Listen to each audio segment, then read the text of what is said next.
Hello नमस्कार, मैं हूं doctor Santosh Pandey, assistant professor Hindi विभाग, फिरोज़ गांधी कॉलेज रायबरेली। मैं अपने चैनल पर अपने सभी दर्शकों और श्रोताओं का हार्दिक स्वागत करता हूं। कानपुर विश्वविद्यालय ने एक क्रांति की है कि अब वह न्यू एजुकेशन पॉलिसी के अंतर्गत अपने विद्यार्थियों को अंक नहीं देगा। यानी अब आपको आपकी मार्कशीट में नंबर नहीं लिखे रहेंगे, अब आपको मिलेगा ग्रेड। आइए चलते हैं इस पूरी खबर पर।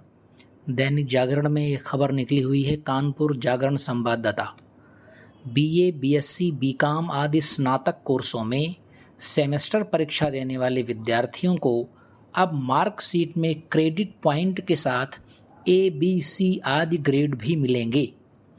अब हम आगे इसी वीडियो में ये भी जानेंगे कि अगर आपको ए मिलेगा, बी मिलेगा, सी मिलेगा तो ये ग्रेड किस प्रकार से मिलेंगे और कितने नंबर होंगे तो कौन सा ग्रेड आपको मिलेगा।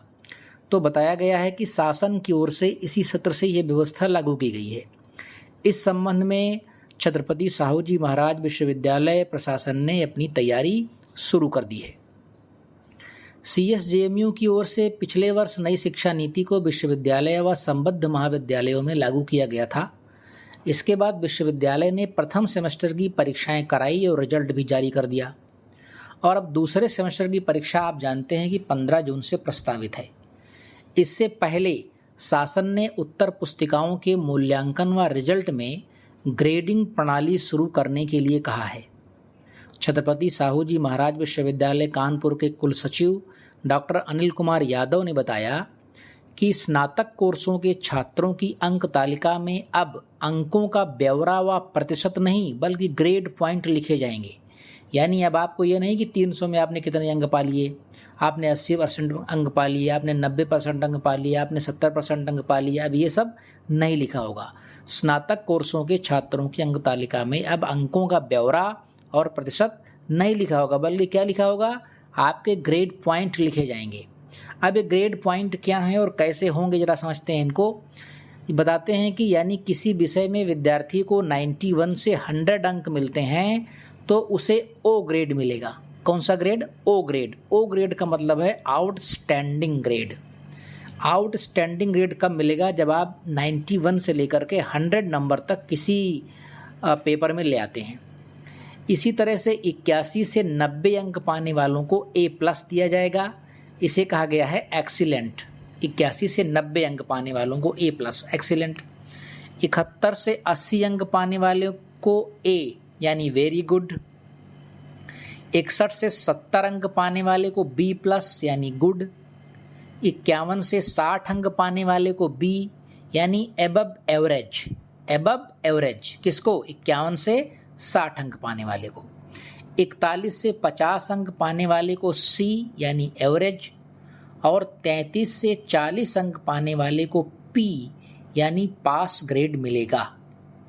इसी तरह 0 से 33 अंक पाने वाले को F यानी अगर आप 0 से 33 नंबर पाते हैं किसी 100 नंबर के पेपर में तो आपको क्या मिलेगा? F यानी फेल। अनुपस्थित हैं आप तो लिखा रहेगा AB यानी एब्सेंट। क्वालिफाइंग पेपर में पास होने पर Q लिखा रहेगा और फेल होने पर NQ ग्रेड दिया जाएगा। तो ये खबर कानपुर विश्वविद्यालय की तरफ से आई है। अब आपको अंकों का और उसके प्रतिशत का आपको ब्यौरा नहीं दिया जाएगा। इस तरह से ये ग्रेडिंग प्रणाली कानपुर विश्वविद्यालय ने लागू की है अपने सेमेस्टर परीक्षा में। जो BA सेकेंड ईयर की परीक्षाएं चल रही हैं या BA थर्ड ईयर की परीक्षाएं चल रही हैं या MA MSc MCOM second year की परीक्षाएं चल रही हैं या BSc BCOM second year third year की परीक्षाएं चल रही हैं, उनमें ये लागू नहीं होगा। ये लागू होगा सिर्फ सेमेस्टर परीक्षाओं में। जैसा कि आप जानते हैं BA BSc BCOM MA MSc MCOM first semester की परीक्षाएं हो गई हैं, उनका मूल्यांकन चल रहा है, कई का रिजल्ट भी आ गया है। और BA BSc BCOM second semester और MA MSc MCOM second semester की परीक्षाएं 15 जून से प्रस्तावित है। ये व्यवस्था इन्हीं विद्यार्थियों के लिए लागू की गई है न्यू एजुकेशन पॉलिसी के अंतर्गत। तो ऐसी ही तमाम विश्वविद्यालय से जुड़ी हुई खबरों के लिए हमारे साथ आप बने रहते हैं। हम कोई न कोई एक और सूचना लेकर के आपके लिए बहुत जल्द हाजिर होंगे। तब तक के लिए नमस्कार।